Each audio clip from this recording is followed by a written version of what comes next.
Thank you to Jim for doing the videos. So, the EarthCare team thinks about caring for the earth all year long, and we welcome this time to share our thoughts with you. You are intelligent, reflective, and wise, and you know what we know, that the earth is in trouble. We have pulled back from the natural world in the name of progress, and progress has a price. The Bible says that we have dominion over the earth, that the earth is here to serve us. In other words, we are responsible to the earth. It is up to us. How do we take control of our lives and the planet? We know that we are more interconnected and interdependent than ever before. The planet seems smaller and smaller. When you turn on television, conflict and problems on the other side of the world dominates the news. I have an app on my phone to talk face-to-face with my sister who is in Uganda, Africa. It is free of charge, and it's like being right there with her. Areas of the world that once were remote are no longer. We hear about the dead zone in the Pacific Ocean between San Francisco and Hawaii that is twice the size of Texas. It is filled with trash. The debris is caught in swirling currents, and it's mostly plastics. There is an attempt underway to collect the garbage. But for me, that dead zone is no longer remote. I plan to spend part of the next winter with my son David on his liveaboard sailboat in Hawaii. So when I look at that world map, that area of the Pacific doesn't seem remote at all to me. It's up to each of us to restore nature. We must revisit nature and help become engaged citizens to restore the earth. As we see assault against the wellness of our planet, it is up to us to find our voices and take on challenges. Never doubt that you can make a difference. In 1968, AAUW, a group that I belong to, began a project called This Beleaguered Earth, Can It Survive? Several members of the organization began a recycling project, which eventually became a citywide service that we have today. The ultimate goal in Cedar Rapids is to recycle everything, with zero going to the landfill. It is up to us, and if we don't do it, who will? Granted, each of us needs to choose where to put our time, money, and energy because the challenges are limitless. Pick and choose what you can do, whether it's a hands-on project or getting involved politically. I have lobbied on several occasions in both D.C. and at the Iowa State House. Those that speak the loudest have the most influence on legislators. Let me give you an example. On 2 occasions when I've been in Des Moines, I've seen activists fill the chambers of the Capitol. When the topic was homeschooling and vouchers, parents were there with their children, carrying signs, speaking directly to legislators from their districts and talking with them in conferences that they had arranged. And those parents have a lot of clout. There are other ways for you to become involved in hands-on projects. In Cedar Rapids, I used to live in Cedar Falls. In Cedar Rapids, you could work with youth in a gardening program like Matthew 28. You could adopt a highway, or you could be a member of the EarthCare Team at Unity. On the individual level, you could recycle, compost, plant a tree, rescue injured animals, and always educate young people, our children and grandchildren, about nurturing the planet. How do we align with nature now that we are so domesticated? Nature is not just scenery. It is alive and interconnected. Well, we are where we are, but we can reframe how we live. We cannot go back to living in a cave, so we must learn to live and thrive on this planet. As population grows, if we are caught up in overdrive with toxins filling the air and entering the food chain, we become ill and depressed. Iowa is not overcrowded, and we have a lot of natural beauty, so enjoy it. In March, my former Japanese exchange student from 40 years ago came here with his bride. They came to have their honeymoon in Iowa. I had warned them that March could be spring-like, or there could be snowbanks, and that was the week and we got 8 inches of snow. I had arranged my guest room so that they could relax and look out at the wildflowers in my backyard. But the only sign of spring were the surprise lilies, which were peeking up through the snow. On Tuesday, we made our day trip to the bridges of Madison County. I think that Japanese women are really hung up on the romanticism of Madison County. We drove the I-80 route to Winterset and stopped at a rest area near Grinnell. The sky had become overcast, and the wind almost blew us off our feet. No kidding. Chizuko wanted to know, is it always this windy in Iowa? And I told her that in March, the weather changes very quickly. The wind comes and goes. Inside, I explained that this is the prairie, and there is a lovely poem on the walls inside that rest stop about the prairie and the westward movement and the vastness of the grasses and the birds and the wildlife. She asked me the meaning of expanse, and I went like this. As we continued on our way, it rained and sleeted like crazy, and the visibility was very poor. We had all kinds of weather that day. I-80 goes on, and Harumi turned to me and said, "Does this highway go all the way to California?" And I said, yes, it does. Isn't that amazing? It was refreshing to see Iowa through their eyes. They witnessed the vastness and the beautiful scenery. They talked about it and commented to me, and you take it for granted. When we reached our destination, the sun was shining and it was beautiful. It was a typical March day.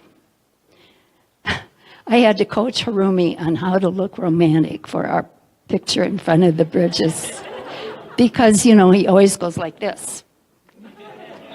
And so I said, move closer, put your arm like this, now look at her. And he said, what do I look at? And she said, my nose. I wish they could be here when spring springs. We know that there are issues in Iowa, like clean water and clean air. And though the earth is designed to self-regulate, it cannot keep up with the emissions produced by industry, cars, and animal confinements. We know that trees are beneficial to healing the planet, but more wooded areas are disappearing to make way for more acres to plant and more homes to build. Scientists tell us that there is too much carbon dioxide in the atmosphere, resulting in climate change. Last night, Carol Berg and I were visiting on the phone. Some of my references today are from a book she referenced called, whoops, I thought I brought it up here with me. I guess I didn't, but I have it, called Draw Down by Paul Hawkins, and she's got me hooked on it. It's about drawing down the carbon from the atmosphere into the soil, and how we can do that even in our own lawns. My grass is not as green as my neighbors. They were out there several times last fall with their weed and feed, spreading it, and I didn't. And now I'm worrying about my grass looking kind of brown. But the book has a solution. It is collecting, or get some compost. It's free. Put it with water overnight and let it ferment and percolate, and then spread it on your lawn. I can do that. So part of the solution to the good air quality is lessening the amount of carbon monoxide in the atmosphere. And another solution is preserving our wooded areas. We learned that young trees are more efficient than mature trees at dispelling oxygen and driving carbon into the soil. It's also part of the bark and wood of the tree. We must have clean water for survival. The earth is 60 to 70% water. We know that wetlands filter out impurities and conserve water. Recently, I watched a program on IPTV about beavers being reintroduced to a parched area of Montana where very little vegetation remained. The beavers thrived and made underground tunnels, built dams, and turned that barren land into holding pools, which restored wetlands that filtered out impurities. Now, my friend, a farmer, reminded me of the destruction that beavers cause. So he was looking at it from his perspective. Another problem that is in rural areas and even more in urban areas, fertilizers and weed killers drain into gutters, which run directly then into rivers and lakes without filtration. 25 years ago, I lived at the top of the hill overlooking Jones Park and Kirkwood Community College. I often walked down that hill in Jones Park with my little granddaughters to poke around in the pond to see what we could find. That spring, we saw large gelatinous masses of frog eggs. So we returned each week and watched the little black specks grow and eventually hatch into tadpoles. We watched them get big and fat and plump as they matured into frogs. But to my dismay, the frogs were deformed. Some had more legs than normally, and some had missing limbs. So I never doubt that birth defects can be caused by water that is unsafe to drink. UNI has a Good Neighbor project that I plan to become a part of. And I understand that we have a Good Neighbor sign out in front of our church, which is blown over today. But it is about using compost to fertilize your lawn, as well as other things. Do not shut the sun out of your life. Spend some time each day in the sun. We need sunlight in our homes and offices. Rooms without sunlight reduce productivity and increase stress. Incorporate nature into your homes and public buildings, with gardens and plants. Make your home a sanctuary where there is a peace of mind, a place to meditate, breathe, and reflect, other places to socialize. Life has greater value than being a speck in the universe. Being in sync with nature is like falling in love. Take action and be a responsible participant. Become engaged in a social justice movement of your choice. Recycle, we can all recycle. Restore, think creatively, and be adaptive. Plant a tree. Get wild and climb a tree. Let nature heal you. Support humane farming. Check out this compost on your lawn thing. That's got me intrigued. And become a member of the EarthCare team. We need you. Thank you.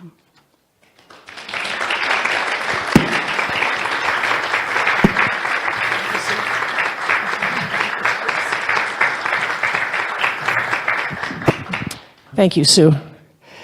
And now we have the pleasure of the adult choir singing for us once again.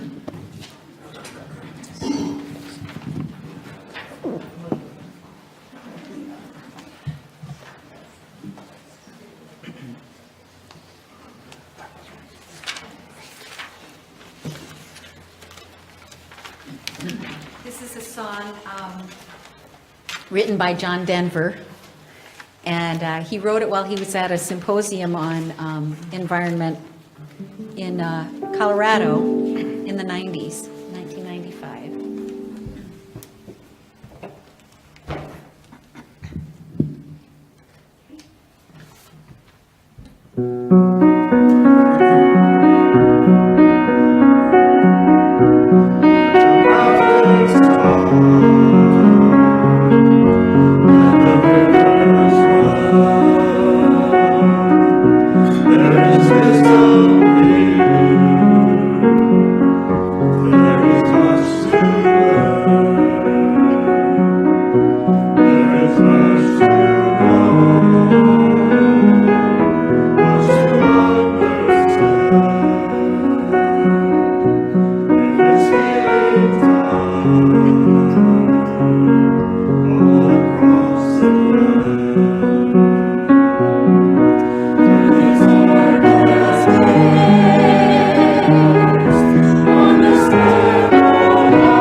There isn't much to say after that. It was beautiful. I wanted to say another team member, Otis, has arrived.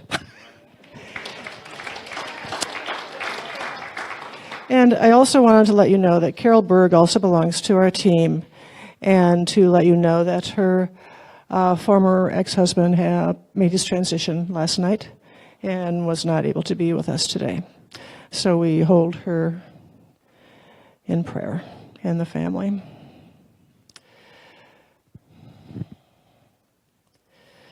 So I'm Carol. Sue alluded to you and I in a program, but we have a sign out in our garden area about being a good neighbor and not using pesticides. So you too can get one of these signs from UNI, or I think also from the co-op. So here's one, good neighbor in hot pink, and Freedom Lawn.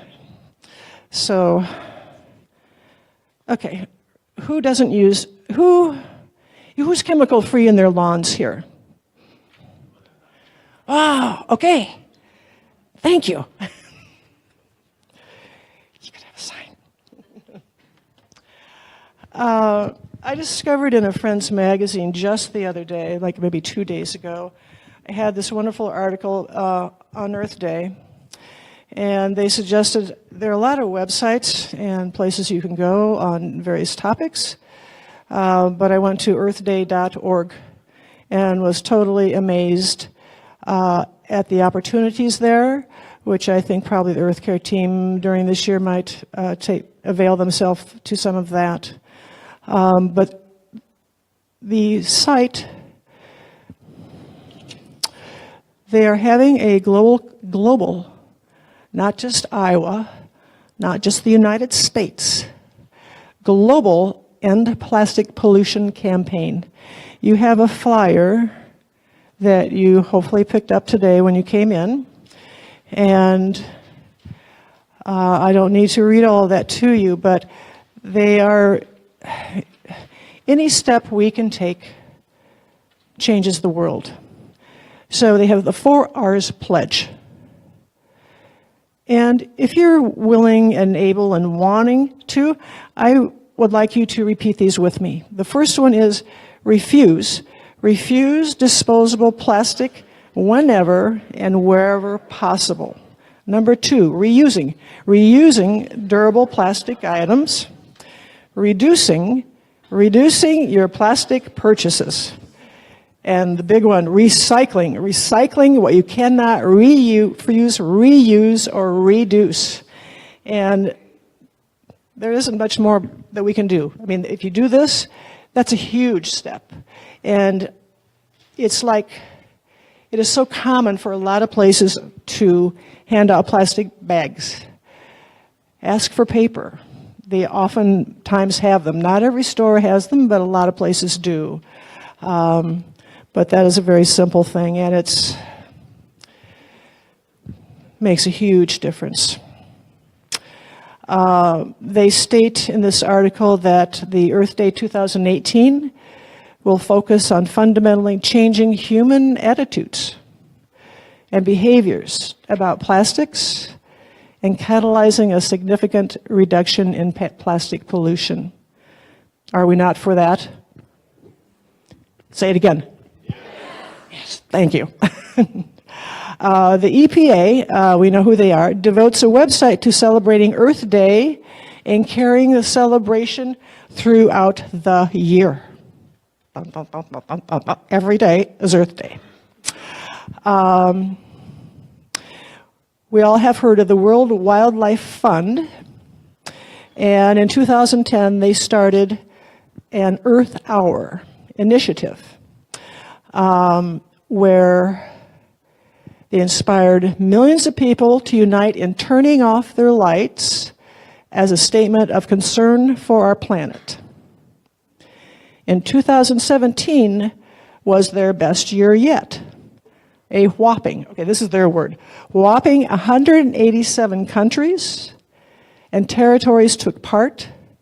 Over 3,000 landmarks switched off their lights. And millions of individuals, businesses, and organizations across 7 continents acted as well. That's pretty far-reaching, I believe, in that. Here's a did you know question.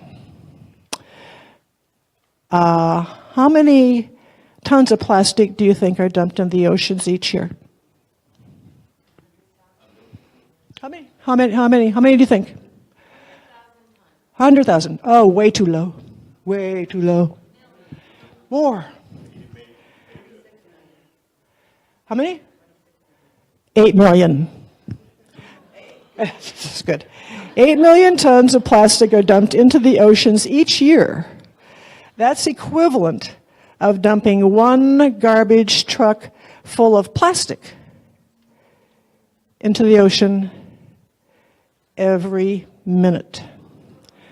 And we've already been in this service 40 minutes.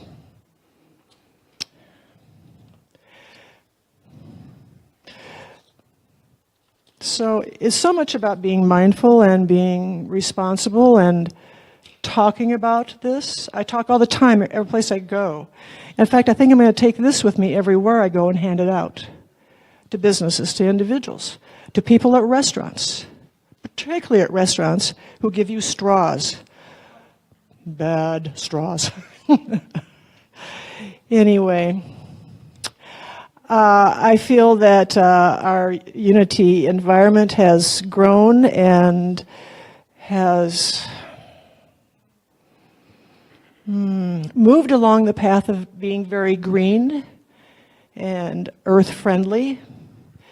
We have LED lighting, we have motion sensors, we have energy-efficient HVAC systems. The team does composting, which we hope in maybe May that we will do composting on our land. So we take home the compost food waste and the paper towels that we produce. And to that effort, we are opening up a new avenue, similar to what Prairie Woods does do, in that we are going to introduce these. These are going to be what you wipe your hands after you've used the restrooms, the wash basins in the bathrooms.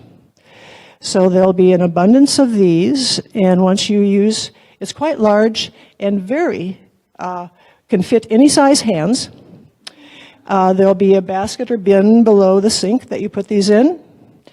And at the moment, our grateful team will be doing the laundry. So we will not be composting paper towels at home anymore. Thank you, God. And we found these at Marion Janitorial for a very reasonable price. And I've already washed one, and they withstand washing. So we should have them for a long time. And the reason we chose white is that they could be bleached if necessary. These were introduced to the board this week with a rousing hurrah. Say it that way. So this will be forthcoming, and we will have plenty of signage and talking about it. And I hope all of you embrace this for our planet Earth. So, Jim.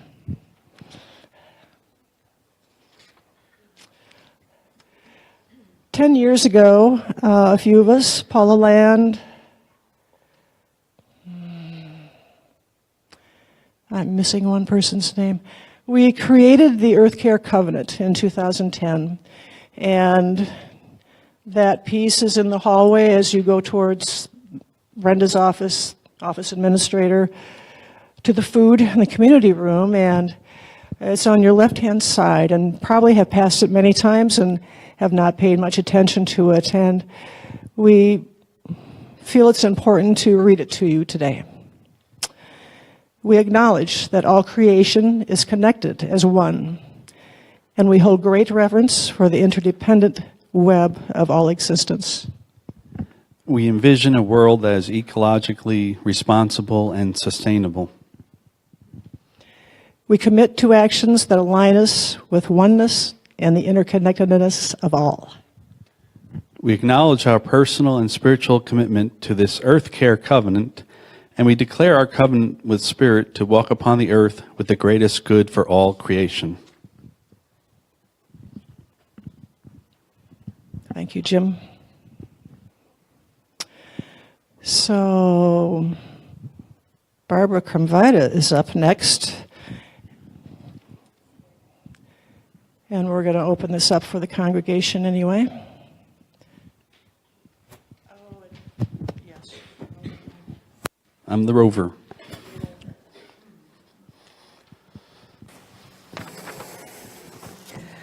Okay, so we're going to take a few minutes here and think about what we or ourselves or what you see happening here at Unity that is part of the practice of the EarthCare Covenant.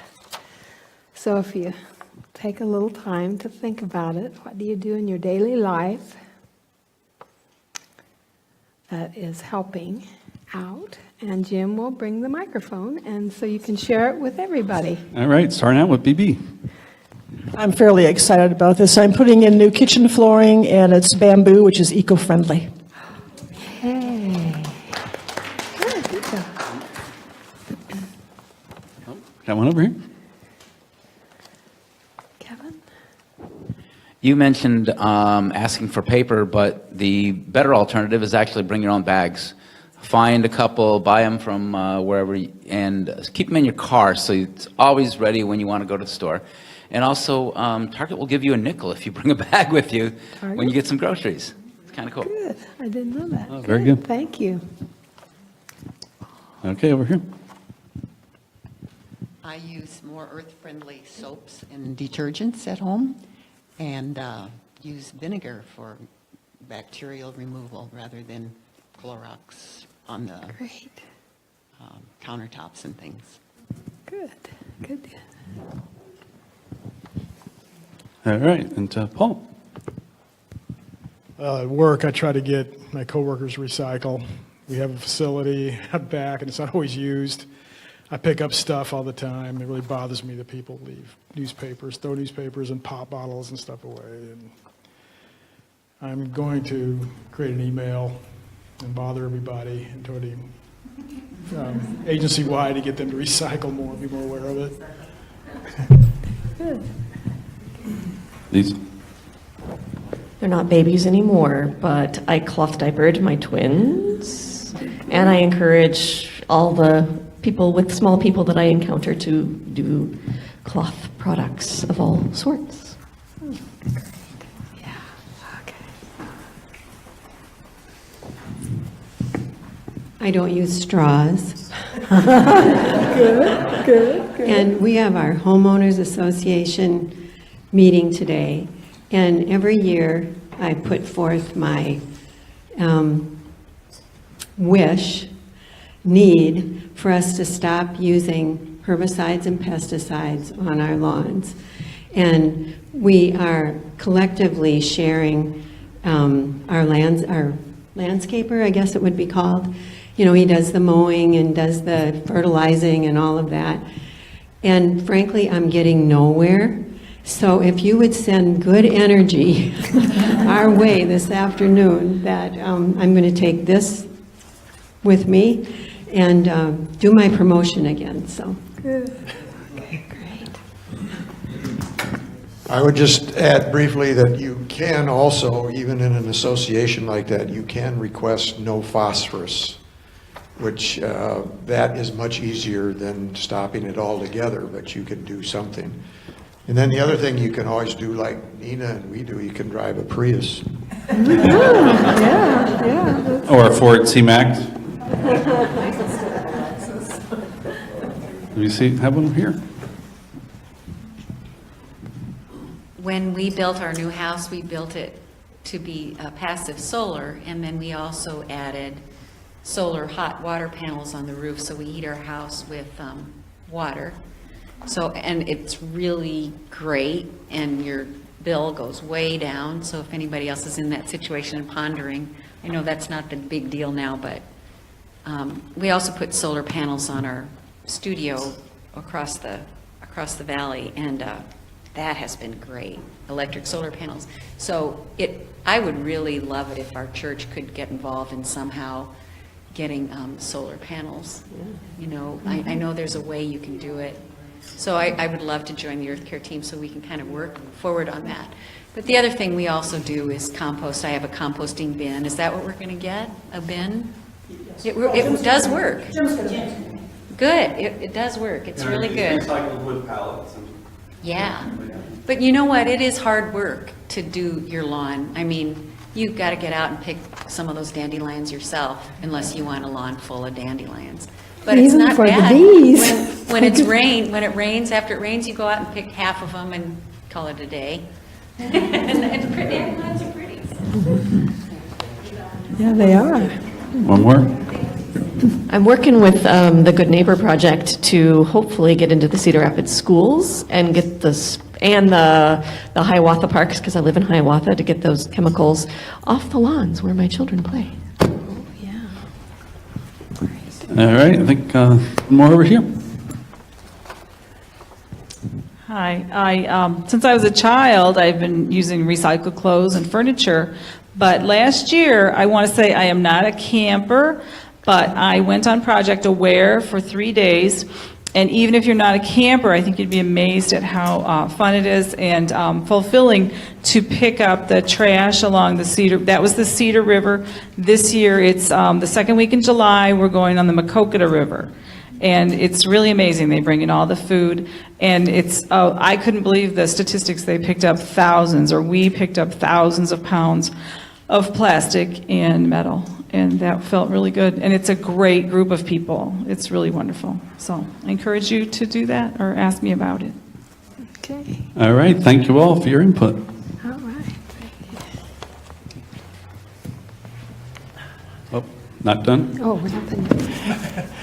Like you, Nina, I also put in solar last year on my house and on my one rental property. Yeah. And also like you, and I don't remember your name, and oftentimes when I'm walking or canoeing around the water, that always, it's just second nature to do that, so thank you. Yeah, I just wanted to add too that I'm actually a van pool driver for the University of Iowa. And so it's a 14-passenger van, so that's 14 less cars on the road going back and forth to Iowa City every day. And there's a lot of employee van pools in Cedar Rapids and all around.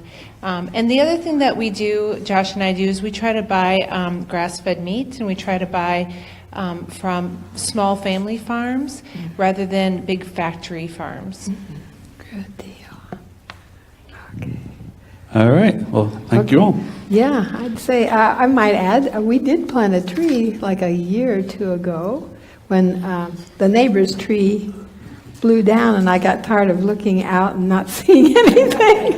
And besides, it'll give us shade, it's on the west, and it's not a big tree, but still, it's something. And whenever I walk my dogs, I always have my little plastic bag to pick up all the trash along the street, so that's one thing I like to do. It's simple. I mean, I'm walking anyway, so why not? So, okay, thanks, everybody. All right, thank you all.